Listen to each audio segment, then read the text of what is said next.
যাদের বাড়িতে বাস্তুদোষ রয়েছে, প্রচন্ড পরিমাণে নেগেটিভিটি রয়েছে, এবং যারা বাড়িতে থাকে তাদের সেই বাড়িতে থাকতে ভালো লাগে না, বাড়িতে ঢুকলেই মনে হয় যে একটা দ্বিধাদ্বন্দ্ব সবসময় কাজ করছে, একটা নেগেটিভ জিনিস কাজ করছে, অশান্তি লেগে রয়েছে, এরকম একটা ব্যাপার। তো তাদের জন্য আমি একটা দারুণ রেমেডি বলে দিচ্ছি, তোমরা এটা করবে, দেখবে উপকার পাবে। একটা লাল কাপড় নেবে, শনিবার বা মঙ্গলবার করা যায় এটা। ফিটকিরি নেবে, দশকর্মার দোকানে কিনতে পাওয়া যায়, এমনি মুদিখানার দোকানেও অনেক সময় পাওয়া যায় ফিটকিরি। একটা বড় টুকরো নিয়ে আসবে কিনে, দামও বেশি না।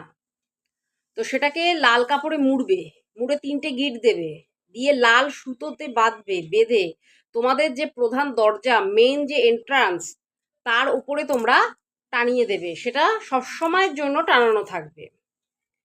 এবং ঘরের মধ্যে কি করবে, একটা কাচের বাটি নেবে, সেই বাটির মধ্যে ফিটকিরি রেখে দেবে, ঘরের মধ্যে যে কোনো একটা কোনায় রেখে দেবে। ঘরে যে ফিটকিরিটা রেখে দেবে সেটা শনিবার বা মঙ্গলবার দিনকে জল দিয়ে ধুয়ে আবার রাখবে, আর যেটা টানানো আছে সেটা টানানোই থাকবে।